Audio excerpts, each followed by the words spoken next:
करेंगे अब हम केडियानॉमिक्स के फाउंडर सुशील केडिया से। सुशील जी, गुड आफ्टरनून और सिंबीसी आवाज़ के साथ जुड़ने के लिए बहुत बहुत शुक्रिया। ओके, न्यू लुक में है आज सुशील जी। अच्छा, मार्केट को लेकर क्या व्यू बन रहा है? क्या हम एक कस्प पे हैं एक ब्रेकआउट के निफ्टी बैंक निफ्टी में, या फिर ये जो निफ्टी आईटी की दिक्कत है इसकी वजह से निफ्टी में दिक्कत रहेगी? क्या व्यू रहेगा आपका? देखिए, निफ्टी आईटी पे मैं 1-2 मिनट बाद आपसे और थोड़ा समय लेना चाहूंगा। एक सिविलाइजेशनल बॉटम का फॉर्मेशन जहां हो रहा है, ये हमारा व्यू है। तो थोड़ा सा निफ्टी आईटी के कारण हिचकिचाहट इंडेक्स पर आएगी और उसको कॉम्पेंसेट इस वक्त फिलहाल पीएसयू बैंक्स कर रहे हैं। बट अनुज, एक लार्जर पिक्चर पर अगर हम चलें कि पहले मैं निफ्टी और बैंक निफ्टी की आपको रेंजेस प्लॉट करूं और उसको ग्लोबल मार्केट से कनेक्ट करूं, तो शायद आपके दर्शकों का ज्यादा लाभ होगा। तो देखिए, निफ्टी पर अभी हमारी फोरकास्ट रेंज ये है कि जो भी कल के लोस बन गए उनको आप स्टॉप लॉस पकड़िए और एक बार 24,800 24,900 तक का उछाल लगता है निफ्टी में, जिसके बाद वापस 23,000 आने की संभावना है और फिर हम 25,000 तक जाएंगे। ये मल्टीपल लेग फोरकास्ट करना हमारा स्वभाव है और जब कभी इनमें कोई तोड़ मरोड़ आएगी तो उसको हम अपडेट आपको वक्त पे करेंगे। सिमिलरली साथ ही साथ बैंक निफ्टी एक बार 61,000 तक जाते लग रही है, वापस करंट लेवल्स के आसपास आ जाए और वापस 62,000 जाए, जब तक निफ्टी 25,000 जाए। वो हमारा 27,000 वाला कॉल भी इंटैक्ट है, उसको थोड़ा वक्त है। और इस हेजिटेशन के पीछे अनुज, आपको याद होगा अपनी जब क्रूड पे $50 पे बात होती थी कि ये 100 हो जाएगा, और 110 पे अपनी बात हुई कि ये वापस 70 तोड़ के 65-67 के आसपास आ जाएगा, वो दोनों हो गए। अब हम क्रूड की चार्ट को बहुत ही सहमे हुए मिजाज से बहुत बारीकी से इस पे नजर लगाए बैठे हैं। जहां ये 72-73 के ऊपर चले, वापस एक बार 119-20 का कॉल ट्रिगर हो सकता है। खबरें बिल्कुल शांत हैं। देखिए, जिस दिन ईरान के साथ वॉर का पहला बम फटा, उस दिन क्रूड के हाईएस्ट भाव आ गए थे, और अब जब बिल्कुल शांति के हम करीब पहुंच रहे हैं तो शायद ये लोएस्ट भाव आ जाएंगे। संसार में और भी समस्याएं हैं, भाव पहले बदलते हैं, खबरें बाद में आएंगी। तो क्रूड की जो तेजी आगे बन सकती है, क्या पता इसके कारण बाजारों में कुछ लैक ऑफ कॉन्फिडेंस है या वो जस्टिफाइड हो जाएगा। और साथ ही दो बड़ी बातें और, डॉलर इंडेक्स पे जो अपनी पिछली बार भी बात हुई थी, उसने थोड़ा समय गुजार लिया है, पर 101 वाली ये डॉलर इंडेक्स अगर 90 का भी स्तर तोड़ दे अगले 6 महीने में, तो कुछ बहुत बड़ी मूवमेंट सर्टेन एसेट्स में ऊपर की तरफ आनी चाहिए। तो जो सिल्वर में 50% का करेक्शन हो गया, हमारा बेरिश कॉल मोर और लेस वर्कआउट हो गया, गोल्ड भी 30% से ज्यादा टूट चुका है, तो संभावना बनती है कि सिल्वर गोल्ड अगले 15-16 महीने में, ये छोटा कॉल नहीं है, लंबे टाइम का है, कि एक बार सिल्वर में कोई ऐसा बेफाम 160-70 की चाल बन जाए, पर उसके पहले यहां से टेम्पररी रिबाउंड 76 से $80 का दे के सिल्वर वापस करंट लेवल्स पे आए और फिर ये चाल बने, और गोल्ड एक बार $4500 जाके करंट लेवल्स पे लौटे, और हो सकता है अगले साल 2027 की दिवाली तक ये 8,000 भी हो जाए। तो ग्लोबल मार्केट्स के फलक्रम्स जैसे मूव करेंगे, इंडियन मार्केट्स इन इन बीच में फंसा हुआ है, पिसा हुआ है। आईटी को लेके जो यहाँ कोहराम सा मचा हुआ है, तो इंडेक्स एक बार हमारी म्यूटेड रह सकती है, और स्टॉक स्पेसिफिक्स बड़ी बड़ी चाल इंडिविजुअल स्टॉक्स में आज भी पकड़ने के जैसे बहुत सारे कॉल्स आ रहे हैं। इन भाई, एक बार जरा डॉलर रुपी लेकर आइए, और डॉलर रुपी काफ़ी वीक होता जा रहा है, वापस 95.10 पर इस समय। और देखिए, एक पिछले आधे एक घंटे में एकदम से गिरावट आई है यहाँ पर, और 95.11 इस पर क्या व्यू बन रहा है वैसे डॉलर रुपी पर? इतना होने के बाद भी आईटी नहीं चल रहा है वैसे। देखिए, ऐसा है कि डॉलर रुपी एक्सट्रीम ओवरबॉट है। जो डॉलर है रुपी के सामने एक्सट्रीम ओवरबॉट है। पीसीआर अगर मेरे स्क्रीन से इस चार्ट को दिखा सकें तो हम चार्ट के साथ बात करेंगे। तो यहां पे एक स्ट्रेटेजिक तेजी का व्यू ले लेना कि डॉलर बढ़ते ही जाएगा, ज्यादा रिस्की है कंपेयर टू जिस दिन ये अप ट्रेंड लाइन जो नीचे वाली ये टूटे, उसके बाद हम इस पे अगर एक कॉल लें कि डॉलर के सामने अब रुपया मजबूत होना शुरू हो जाएगा, तो हम यहाँ पे अभी इसको we will give it a pass. और जब तक ये लाल लाइन नीचे वाली नहीं टूटती, हम डॉलर रुपी से परहेज रखेंगे। एक्सट्रीम ओवरबॉट है, और डॉलर के सामने रुपया तेज होने का व्यू ट्रिगर होगा जब ये नीचे की लाइन टूटेगी। तब तक लास्ट 2 4 5 7 8 10 दिन 24 में खेल तमाशा होना हो जाए, उसको पकड़ने की क्षमता हमारे पास नहीं है। Sushil ji, good afternoon. श्रेया बात कर रही हूँ। आपने बहुत सारे स्पेसेस पे बात की, आईटी मेटल्स पैक पे हमने चर्चा की, लेकिन ऑटो पैक को लेकर अब क्या नजरिया? जून ऑटो सेल्स नंबर देखिए हमने एक्सपेक्टेशन से अच्छे ही आए हैं, तो इस स्पेस में ऐसी कोई स्क्रिप्ट्स जो आपको ज्यादा पसंद हो? तो देखिए, बैंक्स के अलावा एक ऑटोज ने निफ्टी को सहारा दिया हुआ है, जिसमें बजाज ऑटो पे हमारी दीर्घकालीन लंबे समय की बड़ी तेजी का कॉल इंटैक्ट है। और आज वापस एक नया इस पे ब्रेकआउट आ गया कि अगला पड़ाव इसका 11,500 तक जाए, फिर हम कुछ रिट्रेस बैक करेंगे।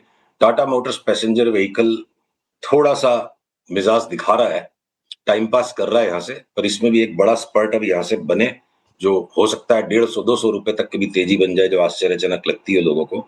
तो निवेश के इरादे से काम करना बेहतर है। इस वक्त बाजार में नॉइज बहुत है और हीरो मोटोकॉर्प ने लंबे टाइम तक काफी करेक्शन दे दिया है। इसका ब्रेकआउट अवेटेड है और 5-7-8 दिन लग सकते हैं। महिंद्रा एंड महिंद्रा सिर्फ एक टेक्निकल रिबाउंड लग रहा है और कोई इन्वेस्टर्स इसमें बड़ा पैसा कमा लेंगे ऐसी चाल इस पे दिखती नहीं। और मारुति पे जो हमारा कॉल था कि हम पहले 13,000 आएंगे और फिर वापस 19,000 जाएंगे, 13,000 की चाल पूरी हो गई, 19,000 की चाल शुरू हो चुकी है। लास्ट 2-3 दिन में बहुत ज्यादा उछल गया है, थोड़ा पुल बैक में इसको वापस एक्यूमुलेट किया जाए तो मारुति 19-20 हजार तक की चाल आपको दिवाली तक नजर आ जाए तो मुझे कोई आश्चर्य नहीं होगा। Okay Sushil ji, bank Nifty पे आपका व्यू और ये 53,000 से 58,000 तक के मूव में है ना, जून के ज़्यादातर पार्टिसिपेशन प्राइवेट बैंकिंग का था जिसको आईसीआईसीआई बैंक ने लीड किया। एक तो निफ्टी बैंक पर व्यू, दूसरी बात आगे जाके क्या पीएसयू बैंक से आप कोई कंट्रीब्यूशन देख रहे हैं, और हाँ तो लीडरशिप किसके हाथ में रहेगी विद इन पीएसयू बैंक्स? बहुत बढ़िया प्रश्न है वीरू जी, आपने बिल्कुल पूरी बैंक्स के स्ट्रक्चर का निचोड़ निकलवा दिया। तो जो एचडीएफसी बैंक और आईसीआईसीआई बैंक पे हमारा पिछले 1 महीने से तेजी का व्यू था, आज सवेरे हमने अपने निवेशकों को यह सलाह दी कि एक बार एचडीएफसी बैंक में अच्छी खबर आने के बावजूद ये 800 के ऊपर का ब्रेकआउट नहीं दे पाया है, तो 101 रुपए का करेक्शन अगर इसमें आ जाए तो बड़ी बात नहीं, तो एक बार मुनाफाखोरी की जाए। आईसीआईसीआई बैंक का मोमेंटम अभी भी मेंटेन्ड है। एक्सिस बैंक नए हाइस की तरफ बढ़ता जा रहा है, वो हमारा कॉल इंटैक्ट है कि 1450, 1460-70 तक का उसका भाव आ जाए। तो ये कोटक महिंद्रा बैंक हो सकता है कि अगले कुछ दिनों बैटिंग करे 50-60 रुपए की एचडीएफसी बैंक को कंपनसेट करने, पर 60-61 हजार और फाइनली लास्ट में 62,000 भी बैंक निफ्टी को पहुंचाने में मुझे लगता है बड़ी सरप्राइज मूव्स आएंगी कैनरा बैंक, पीएनबी में और आपके बैंक ऑफ बड़ौदा में। ये लीड करने चाहिए आगे चल के। और एक अपवाद जो हमें बैंक्स के अंदर दिखता है, 2 बैंक्स का इनफैक्ट, एसबीआई वैसे तो मैनेजमेंट वाइज पीएसयू बैंक्स में क्लासिफाइड है, पर इंटरबैंक डीलर्स जानते हैं लास्ट 40 साल से एसबीआई से ज्यादा स्मार्टर ट्रेजरी नहीं है। एसबीआई का परफॉर्मेंस प्राइवेट बैंक्स के कंपैरिजन में आता है, क्लासिफाइड है पीएसयू बैंक्स में। एसबीआई के अंदर क्या दिक्कत है समझना अभी खबरों को मुश्किल है, पर चार्ट पे एसबीआई का डिस्ट्रीब्यूटिव और बेरिश स्ट्रक्चर हमें दिखता है। कोई मौके पे 200 रुपया घट जाए तो बड़ी बात नहीं है, खबरें इसकी कुछ भी नहीं है जिसके ऊपर इसको जस्टिफाइड किया जा सके, प्योर चार्ट पैटर्न है। और एक फेडरल बैंक पे टॉपिश स्ट्रक्चर है, तो एसबीआई और फेडरल बैंक को छोड़ के बैंक निफ्टी में करीब करीब सारे ही बैंकों पर तेजी के ही ट्रेंड्स हैं इस वक्त।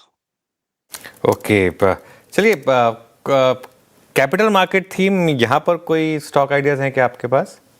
तो अनुज, याद होगा जब हम 417 पे बीएसई पे लॉन्ग हुए थे और हर 100 रुपया बढ़ने पे उत्सुकता होती थी कि अब क्या करें, तो बोले इसको हाथ ही नहीं लगाना, खड़े रहेंगे, कहां से कहां पहुंच गए हम। अब बीएसई की चार्ट पूरी हो गई लगता है अनुज, मौके पे कोई इसमें 1000, 1200-1500 रुपए का भी करेक्शन बन जाए, इसको हम फोरकास्ट नहीं कहेंगे, मेंटली हम ओपन है। चार्ट इसकी टूट चुकी है, समय का अभाव इसलिए मैं नहीं दिखा रहा। और सेम पिक्चर एमसीएक्स पे भी है।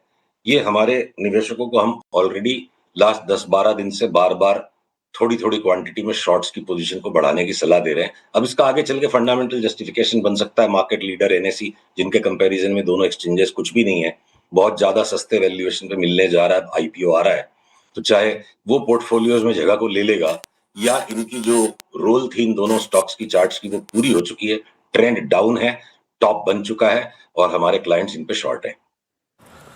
ओके अच्छा सुशील जी, ये आज एफएमसीजी में कुछ बाइंग एफर्ट्स थे, नेस्ले, कोलगेट, डाबर, मैरिको, आपका सेंस क्या बन रहा है? मतलब कोई टेक्निकल प्ले बन रहा है क्या यहाँ पे, कुछ एक स्विंग बन रहा है क्या एफएमसीजी स्टॉक्स में? देखिए, जो नॉर्मल टेक्निकल्स हम यूज करके जो प्रॉपर शॉर्ट टर्म ट्रेडिंग के भी व्यूज ले लेते हैं, वो एफएमसीजी की चार्ट्स पे फिलहाल वो सहूलियत, वो सुविधा नहीं उपलब्ध दिखती है। हमारी सलाह हमारे निवेशकों को ये है कि इनमें ट्रेडिंग ना करके अगर आप डिलीवरी पर्सपेक्टिव से इनको उठा के बैठोगे तो पैसे बनेंगे। शॉर्ट टर्म ट्रेडिंग में इनमें बड़ी नॉइज आ जाती है। तो ये अब अगर टाटा कंज्यूमर भी बुरी तरह से कल टूट गया, अब ये फाइनल बॉटम स्क्रैपिंग के पॉइंट पर है, नेस्ले में भी थोड़ा सा इंतजार है, घूम फिर के चलना चाहिए। तो ये डिलीवरी पर्सपेक्टिव पे सारे अच्छे हैं, एक्सेप्ट कि मैरिको के प्रोडक्ट्स एक के बाद एक गजब के प्रोडक्ट्स वो लॉन्च करते जा रहा है। उसके हेयर केयर की रेंज को देख के आदमी डैजल्ड हो जाए। तो चार्ट मैरिको की भारी है, अगर ये नीचे मिलेगा तो हम लेंगे। मैं अनुज और वीरू आपकी अनुमति से एक बात आईटी स्टॉक्स पे जोड़ना चाहता हूं। इन्फोसिस आज की तारीख में 13 के पी रेशियो पे और 5% की इसकी डिविडेंड यील्ड है।